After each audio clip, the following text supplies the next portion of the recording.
नमस्कार। आज मैं फिर से हिंदी विषय का एक रोचक अध्याय लेकर आपके सामने प्रस्तुत हूँ। यह अध्याय सीबीएसई कक्षा 10वीं के कोर्स ए विषय हिंदी के पाठ्यक्रम में सम्मिलित पुस्तक क्षितिज भाग 2 में शामिल है। अध्याय का शीर्षक है नेताजी का चश्मा। इस अध्याय के लेखक हैं श्री स्वयं प्रकाश। तो अध्याय को पढ़ने से पहले हम लेखक का परिचय जानना चाहेंगे। तो आइए। स्वयं प्रकाश का जन्म सन 1947 में इंदौर, मध्य प्रदेश में हुआ।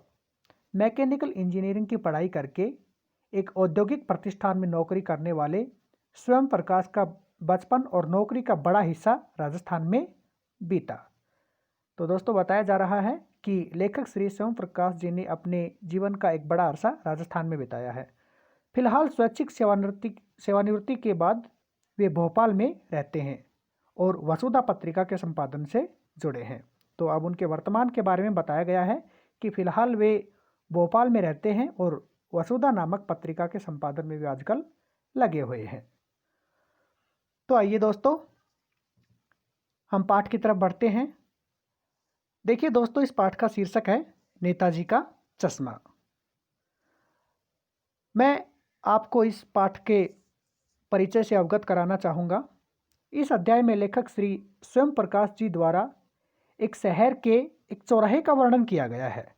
चौराहे पर एक प्रशासनिक अधिकारी के द्वारा नेताजी सुभाष चंद्र की एक प्रतिमा लगवाई गई है। तो उस प्रतिमा के बारे में यहाँ पर आपको बताया जाएगा और बताया जाएगा उस प्रतिमा पर एक व्यक्ति के द्वारा चश्मा लगाने की प्रक्रिया के सहारे उसकी देशभक्ति का वर्णन इस अध्याय में किया गया है। तो दोस्तों, इन सब के बारे में हम इस अध्याय में पढ़ेंगे। तो आइए पाठ की शुरुआत करते हैं। हालदार साहब को हर 15वें दिन कंपनी के काम के सिलसिले में उस शहर के उस कस्बे से गुजरना पड़ता था। कितने दिन में गुजरना पड़ता था? हर 15वें दिन। किस काम से? कंपनी के सिलसिले से।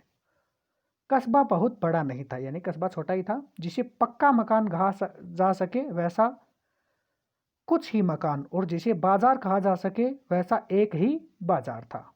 कस्बे में एक लड़कों का स्कूल, लड़कियों का स्कूल, एक सीमेंट का छोटा सा कारखाना, 2 ओपन एयर सिनेमा घर और 1-2 नगरपालिका भी थी। तो दोस्तों, बताया गया है, उस शहर का वर्णन किया गया है कि उस शहर में क्या क्या था। स्कूल थे, सीमेंट का कारखाना था, 2 ओपन सिनेमा घर थे और 2 नगरपालिका, 3 के बारे में बताया गया है। नगरपालिका थी तो कुछ न कुछ करती भी रहती थी। कभी कोई सड़क पक्की करवा दी, कभी कुछ पेशाब घर बनवा दिए, कभी किसी उत्साही बोर्ड या प्रशासनिक अधिकारी ने एक शहर के मुख्य बाजार के मुख्य चौराहे पर नेताजी सुभाष चंद्र बोस की एक संगमरमर की प्रतिमा लगवा दी। तो दोस्तों, बताया जा रहा है कि उत्साही बोर्ड के प्रशासनिक अधिकारी ने उस शहर के एक मुख्य चौराहा जो था उस पर नेताजी सुभाष चंद्र बोस की एक प्रतिमा, यानी कि क्या लगवा दी? मूर्ति लगवा दी। यह कहानी उसी प्रतिमा के बारे में है, बल्कि उससे भी एक छोटे से हिस्से के बारे में। तो बताया गया है लेखक द्वारा कि यह कहानी इस प्रतिमा के आसपास ही घूमती हुई नजर आएगी और उसका भी एक छोटा सा हिस्सा इस कहानी में बताया गया है। तो चलिए दोस्तों, आगे देखते हैं। पूरी बात तो अब पता नहीं, लेकिन लगता है कि देश के अच्छे मूर्तिकारों की जानकारी नहीं होने और अच्छे मूर्ति की लागत, अनुमान और उपलब्ध बजट से कहीं बहुत ज़्यादा होने के कारण काफ़ी समय ऊहापोह और चिट्ठी पत्रों में बर्बाद हुआ होगा और बोर्ड की शासनावधि समाप्त होने की घड़ियों में किसी स्थानीय कलाकार को ही अवसर देने का निर्णय किया गया होगा और अंत में कस्बे के इकलौते हाई स्कूल के इकलौते ड्राइंग मास्टर मान लीजिए मोतीलाल जी को यह काम सौंप दिया गया होगा, जो महीने भर में मूर्ति बनाकर पटक देने का विश्वास दिला रहे थे। तो दोस्तों देखिए, इस पैराग्राफ में बताया गया है कि जो मूर्ति थी उसको बनाया कैसे गया। तो जो बोर्ड था उसके बारे में बताया गया है कि वो जो बोर्ड था उसकी शासनावधि, यानी कि वो बोर्ड की शासन की अवधि, यानी कि शासन का, उसके भी शासन काल का अंतिम समय चल रहा होगा।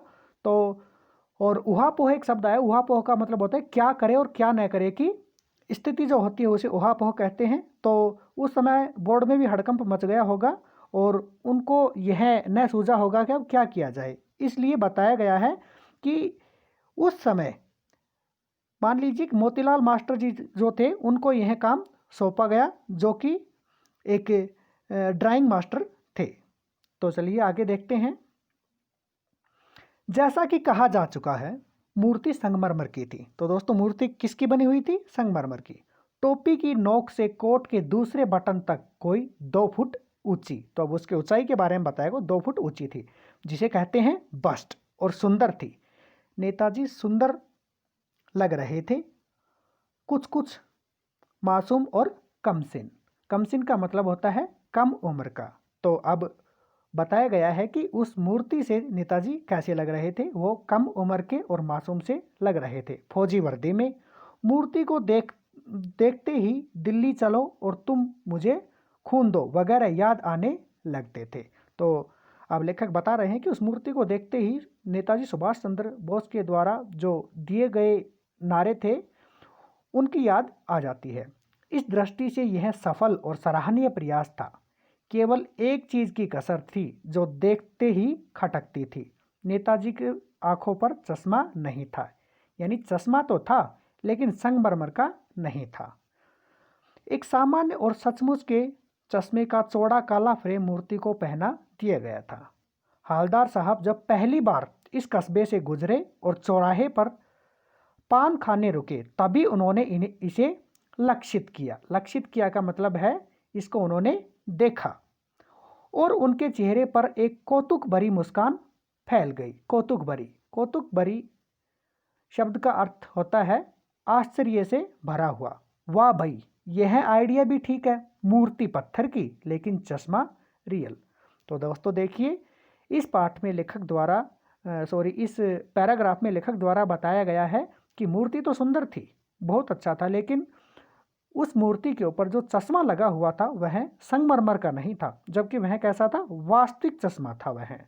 और इस बात को जो है पहली ही बार किसके द्वारा नोट कर लिया गया था? जब हालदार साहब शहर से गुजर रहे थे तो उन्होंने पहली बार में इसको नोट कर लिया था। चलिए दोस्तों आगे बढ़ते हैं। जीप कस्बा छोड़कर आगे बढ़ गई। तब भी हालदार साहब इस मूर्ति के बारे में ही सोचते रहे और अंत में इस निष्कर्ष पर पहुंचे कि कुल मिलाकर कस्बे के नागरिकों का यह प्रयास सराहनीय ही कहा जाना चाहिए। मैं तो मूर्ति के रंग रूप या कद का नहीं, उस भावना का है, वरना तो देशभक्ति भी आजकल मजाक की ही चीज़ होती जा रही है। तो उस समय जो हालदार साहब वो सोचते हैं कि यह एक सराहनीय प्रयास है इस कस्बे के लोगों के द्वारा, वरना तो जो देशभक्ति है वो आजकल के लोगों के लिए एक मजाक की चीज़ बन गई है। कम से कम इन लोगों ने नेताजी की जो मूर्ति है उसके ऊपर चश्मे की कमी का एहसास किया और उन्होंने उस कमी को पूरा करने का भी प्रयास किया। चलिए दोस्तों आगे देखते हैं। दूसरी बार जब यह हालदार साहब उधर से गुजरे तो उन्हें मूर्ति में कुछ अंतर दिखाई दिया। ध्यान से देखा तो पाया कि चश्मा दूसरा है। पहले मोटे फ्रेम वाला चौकोर चश्मा था, अब तार के फ्रेम वाला गोल चश्मा है। हालदार साहब का कौतुक और बढ़ा। तो कौतुक का मतलब क्या होता है? आश्चर्य या फिर अचरज। वाह भाई, क्या आइडिया है। मूर्ति कपड़े नहीं बदल सकती लेकिन चश्मा तो बदल ही सकती है। तो दोस्तों बताया गया है कि जब हालदार साहब अगली बार वहाँ से गुजरे तो उन्हें मूर्ति में एक परिवर्तन दिखाई दिया, और परिवर्तन कौन सा था? वो चश्मा उन्हें बदला हुआ मिला। तो जो पहले मोटे फ्रेम वाला जो चौकोर चश्मा था, अब वो किस में बदल गया था? वो तार के फ्रेम वाले गोल चश्मे में बदल गया था। चलिए आगे देखते हैं। तीसरी बार फिर नया चश्मा था, तो उन्होंने जब अगली बार मूर्ति को देखा फिर से एक नया चश्मा था। हालदार साहब की आदत पड़ गई हर बार कस्बे से गुजरते समय चौराहे पर रुकना, पान खाना, मूर्ति को ध्यान से देखना। तो जब भी दोस्तों हालदार साहब शहर से निकलते, उस चौराहे से निकलते, तो मूर्ति को एक बार जरूर निहारते। एक बार जब कौतूहल दुर्दुमनीय हो उठा तो पान वाले से पूछ ही लिया, क्यों भाई, क्या बात है? यह तुम्हारे नेताजी का चश्मा हर बार बदल कैसे जाता है? तो एक बार उन्हें बड़ा आश्चर्य हुआ जब वो पान खाने के लिए पान वाले के पास में रुके तो उन्होंने पान वाले से एक दिन पूछ लिया, बड़ी दुर्दमनीय, दुर्दमनीय का मतलब होता है जिसका दमन न किया जा सके। तो उस भावना से उन्होंने पान वाले से पूछा कि भाई ये क्या बात है, जो ये तुम्हारे नेताजी हैं इनका चश्मा बदल कैसे जाता है। तो अब आगे देखते हैं क्या होता है। पान वाले के खुद में पान ठुसा हुआ था, यानी कि वो खुद भी पान खा रहा था, जो पान बनाने वाला था वह एक काला मोटा और खुश मिजाज आदमी था। हालदार साहब का प्रश्न सुनकर वह आंखों ही आंखों में हंसा, उसकी तोंद थिरकी, पीछे घूमकर उसने दुकान के नीचे पान थूका और अपनी लाल काली बत्ती सी दिखाकर बोला, कैप्टन चश्मे वाला करता है। तो देखिए अब बताया गया है, उस जो पान बनाने वाला था उसके बारे में बताया गया है कि उसने मुंह में पान ठूसा हुआ था और वह मोटा था और एक खुश मिजाज आदमी था, यानी कि खुश रहने वाला आदमी था, और उसका तोंद थिरकी यानी कि उसका पेट भी निकला हुआ था। तो जब हालदार साहब ने उन पान वाले से पूछा तो उसने पान नीचे थूक कर उनसे अपनी जो लाल काली बत्ती सी थी वो दिखाकर कैप्टन साहब से उन्होंने जो कैप्टन साहब के बारे में बताया कि कैप्टन चश्मे वाला करता है। चलिए दोस्तों आगे देखते हैं क्या करता है। हालदार साहब कुछ समझ नहीं पाए, चश्मा चेंज कर देता है। पान वाले ने समझाया, क्या मतलब, क्यों चेंज कर देता है। हालदार साहब अब भी नहीं समझ पाए। तो हालदार साहब जो पान वाले के द्वारा जो बताई गई बातें थी उनको अब तक भी नहीं समझ पाए कि कौन कर देता है और क्यों कर देता है।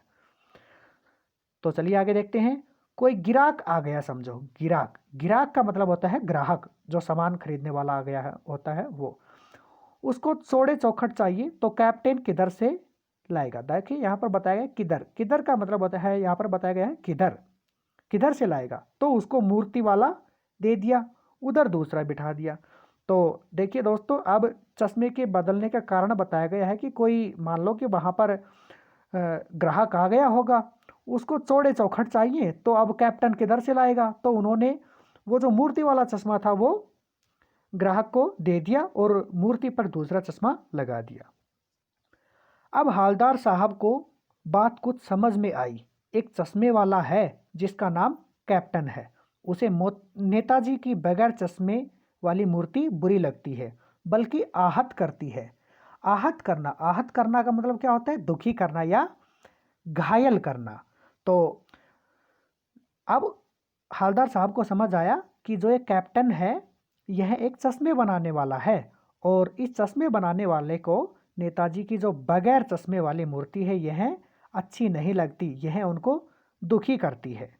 तो इसलिए नेताजी को असुविधा हो रही है, इसलिए वह अपनी छोटी सी दुकान में उपलब्ध गिने चुने फ्रेमों में से एक नेताजी की मूर्ति पर फिट कर देता है। लेकिन जब कोई ग्राहक आता है और उसे वैसे ही फ्रेम की दरकार होती है, दरकार का मतलब होता है आवश्यकता, जैसा मूर्ति पर लगा दिया है, तो कैप्टन चश्मे वाला मूर्ति पर लगा फ्रेम संभवतः नेताजी से क्षमा मांगते हुए लाकर ग्राहक को दे देता है और बाद में नेताजी को दूसरा फ्रेम लौटा देता है। वाह भाई, खूब, क्या आइडिया है। तो अब बताया जा रहा है कि जब कैप्टन साहब के पास में कोई ग्राहक आता होगा जिसको वैसे ही फ्रेम वाले चश्मे की आवश्यकता है जैसे कि नेताजी की प्रतिमा पर लगी हुई है, तो वो नेताजी से क्षमा याचना करके उस चश्मे को ले लेते हैं और नेताजी की प्रतिमा के ऊपर वो दूसरा चश्मा लगा देते हैं। तो चलो आगे बढ़ते हैं।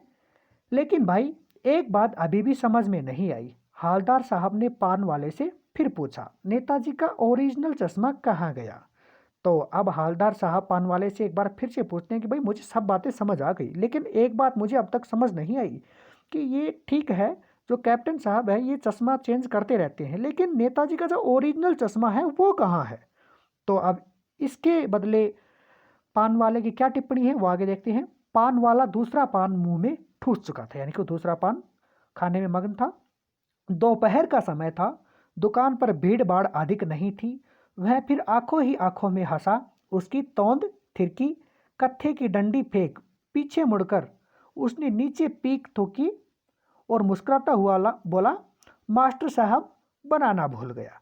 तो जब ये प्रश्न पान वाले से किया गया तो पान वाले की यह प्रतिक्रिया रही, उन्होंने बताया कि जो है इस प्रतिमा को जो बनाने वाले थे मास्टर साहब, शायद वो नेताजी का चश्मा बनाना ही भूल गए थे। पान वाले के लिए यह एक मज़ेदार बात थी, लेकिन हालदार साहब के लिए चकित और द्रवित कर देने वाली। द्रवित का मतलब होता है अभिभूत करना। तो अब दोस्तों बताया जा रहा है कि पान वाले के लिए भले ही एक मज़ेदार बात थी, लेकिन हालदार साहब को यह बात काफ़ी परेशान कर रही थी। यानी वह ठीक ही सोच रहे थे, मूर्ति के नीचे लिखा मूर्तिकार मास्टर मोतीलाल वाकई कस्बे का अध्यापक था। बेचारे ने महीने भर में मूर्ति बनाकर पटक देने का वादा कर दिया होगा, बना भी ली होगी, लेकिन पत्थर में पारदर्शी चश्मा कैसे बनाया जाए, कांच वाला, यह तय नहीं कर पाया होगा। तो दोस्तों बताया जा रहा है कि जब मास्टर मोतीलाल के द्वारा यह वादा किया गया कि मैं कुछ ही दिनों में इस मूर्ति को बनाकर तैयार कर दूंगा, तो मूर्ति तो बना दी गई होगी, लेकिन पारदर्शी चश्मा कैसे बनाया जाए। पारदर्शी का अर्थ होता है जिसके आर पार देखा जा सके। अब पत्थर से वो पारदर्शी चश्मा कैसे बनाया जाए, तो यह उनके सामने बड़ी मुसीबत रही होगी। तो चलिए दोस्तों आगे देखते हैं। या कोशिश की होगी और असफल रहा होगा, या बनाते बनाते कुछ और बारीकी के चश्मे में चश्मा टूट गया होगा, या पत्थर का चश्मा अलग से बनाकर फिट किया होगा और वह निकल गया होगा। उफ, हालदार साहब को यह सब कुछ बड़ा विचित्र और कौतुक भरा लग रहा था। कौतुक का अर्थ होता है आश्चर्य। तो ये सब बातें जब पान वाले के द्वारा बताई गई नेताजी की प्रतिमा के चश्मे के बारे में, तो जो हालदार साहब हैं उनको ये सब बातें बड़ी आश्चर्य भरी लगी। इन्हीं ख्यालों में खोए खोए पान के पैसे चुकाकर चश्मे वाले की देशभक्ति के समक्ष नतमस्तक होते हुए वह जीप की तरफ चले, फिर रुके, पीछे मुड़े और पान वाले के पास जाकर पूछा, क्या कैप्टन चश्मे वाले नेताजी का साथी है या आज़ाद हिंद फौज का भूतपूर्व सिपाही। तो दोस्तों जब हालदार साहब जाने को होते हैं तो वो जाते समय एक बार फिर से मुड़ते हैं और पान वाले से फिर से एक प्रश्न करते हैं कि ये जो कैप्टन है, ये चश्मे वाले नेताजी के साथी हैं क्या, या फिर आज़ाद हिंद फौज के भूतपूर्व सिपाही रहे हैं। तो हालदार साहब के मन में ये प्रश्न आते हैं जिनका समाधान वे पान वाले से चाहते हैं। तो चलिए दोस्तों आगे देखते हैं। पान वाला नया पान खा रहा था। पान पकड़े अपने हाथ को मुंह से 1.5 इंच दूर रोककर उसने हालदार साहब को ध्यान से देखा, फिर अपनी लाल काली बत्ती सी दिखाई और मुस्कुराकर बोला, नहीं साहब, वो लंगड़ा क्या जाएगा फौज में, पागल है पागल, वो देखो वो आ रहा है, आप उसी से बात कर लो, फोटो वाटो छपवा दो उसका कहीं। तो दोस्तों जब हालदार साहब के द्वारा उनसे ये प्रश्न किए गए तो उस समय पान वाले की टिप्पणी होती है कि नहीं साहब ऐसा नहीं है, वो लंगड़ा है, वो लंगड़ा आदमी क्या फौज में जाएगा, देखो वो आ रहा है, आप एक काम करो, आप उन्हीं से बात कर लो, मेरा पीछा आप छोड़ दो और देख लेना, अगर हो सके तो बेचारे की कहीं फोटो वोटो भी छपवा दो कि बेचारा नेताजी की जो प्रतिमा है उसके ऊपर बदल बदल कर चश्मा लगाता है। तो चलिए दोस्तों हम आगे बढ़ते हैं। हालदार साहब को पान वाले द्वारा एक देशभक्त का इस तरह मजाक उड़ाया जाना अच्छा नहीं लगा। तो हालदार साहब बड़े खिन्न हुए इस बात से कि पान वाले ने इस देशभक्त का इस तरह से मजाक उड़ाया। मुड़कर देखा तो अवाक रह गया। अवाक का मतलब क्या होता है, अचंभित या चुप रह जाना। तो वो उसको मुड़कर देखा तो एकदम से अचंभित रह गए। एक बेहद मूढ़ा मरियल सा लंगड़ा आदमी, सिर पर गांधी टोपी और आंखों पर काला चश्मा लगाए, एक हाथ में एक छोटी सी संदूकची और दूसरे हाथ में एक बांस पर टंगे बहुत से चश्मे लिए अभी अभी एक गली से निकला था और एक बंद दुकान के सहारे अपना बांस टिका रहा था। तो दोस्तों अब जो कैप्टन है उसके बारे में बताया जा रहा है कि वो उधर से आ रहे थे, जिसके हाथों में अनेक चश्मे थे और वो लकड़ी को टिकाते हुए आ रहा था। चलिए आगे देखते हैं। तो इस बेचारे की दुकान भी नहीं, फेरी लगाता है यानी कि घूम घूम कर सामान बेचता है। हालदार साहब चक्कर में पड़ गए, पूछना चाहते थे इसे कैप्टन क्यों कहते हैं, क्या यही इसका वास्तविक नाम है, लेकिन पान वाले ने साफ बता दिया था कि अब वह इस बारे में कोई और बात करने को तैयार नहीं।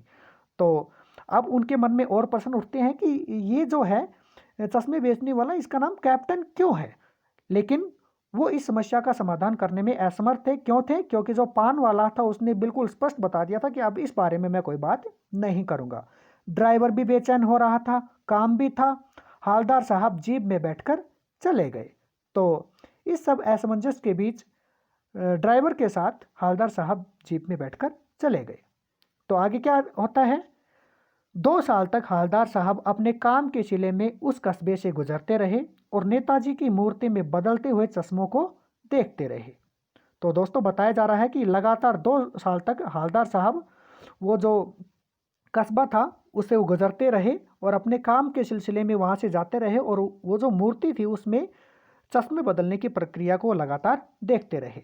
कभी गोल चश्मा होता तो कभी चौकोर, कभी लाल, कभी काला, कभी धूप का चश्मा, कभी बड़े कांचों वाला गोगो चश्मा, पर कोई ना कोई चश्मा होता जरूर। उस धूल भरी यात्रा में हवलदार साहब को कौतुक और प्रफुल्लता के कुछ क्षण देने के लिए। तो दोस्तों अब बताया जा रहा है कि जो है प्रतिमा लगी हुई थी उस पर 2 साल के बीच में अनेक प्रकार के चश्मे लगाए गए। कभी लाल चश्मा, कभी काला चश्मा, कभी धूप का, कभी छाया का। तो इस प्रकार से अनेक चश्मे लगाए जाते, लेकिन वहाँ पर चश्मा होता जरूर।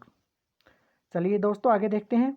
फिर एक बार ऐसा हुआ कि मूर्ति के चेहरे पर कोई भी कैसा भी चश्मा नहीं था।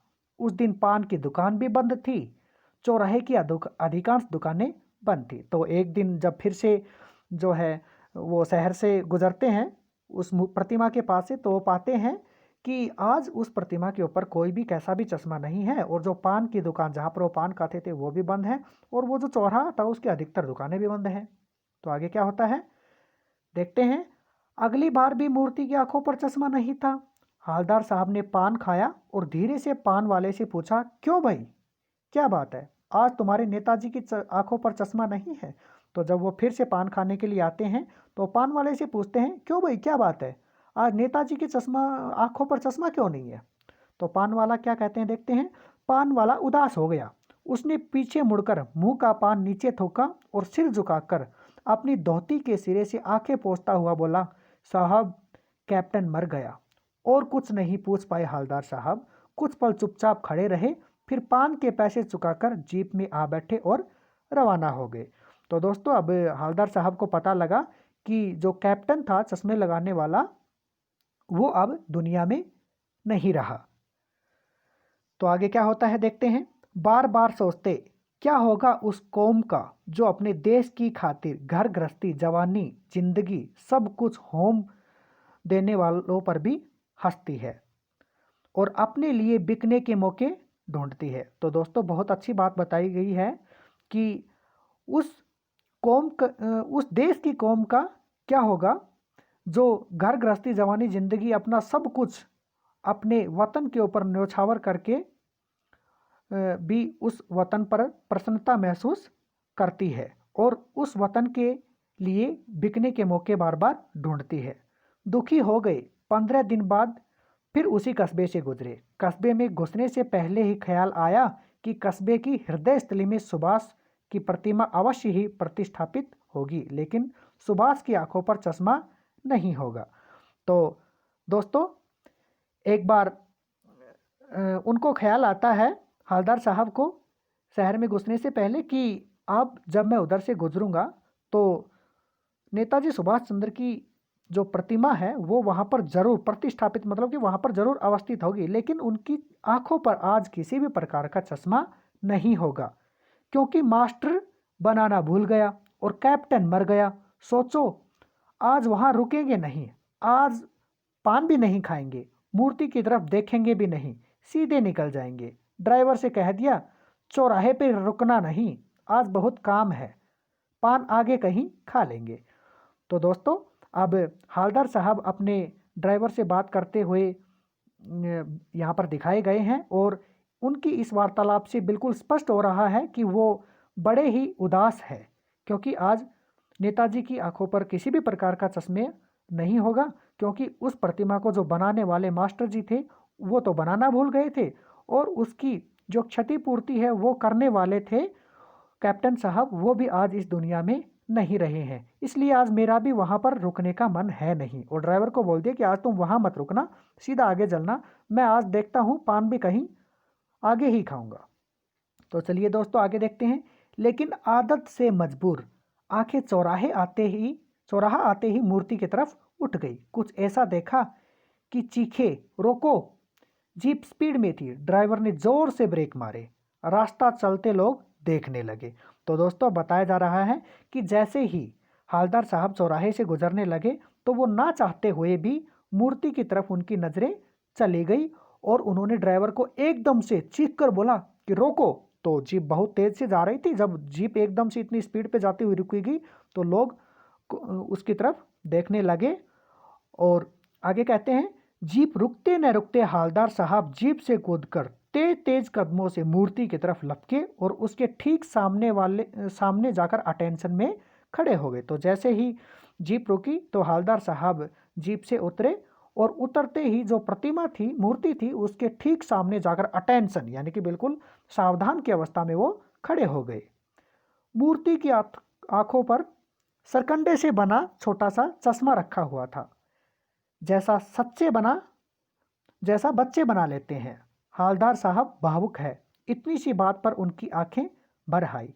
तो वो इस समय भी देखते हैं कि नेताजी की आंखों पर एक सरकंडे से बना हुआ छोटा सा चश्मा रखा हुआ है और वो सरकंडे का चश्मा ऐसा बना हुआ है जैसे कि किसी बच्चे ने उसको बनाया हो। तो इस क्रिया को देखकर हालदार साहब बड़े भावुक होते हैं और उनकी आंखों में आंसू आ जाते हैं और वो इस दशा पर बड़े खिन्न होते हैं। तो दोस्तों ये था नेताजी का चश्मा अध्याय, जिसके बारे में एक व्यक्ति की देशभक्ति का वर्णन किया गया है।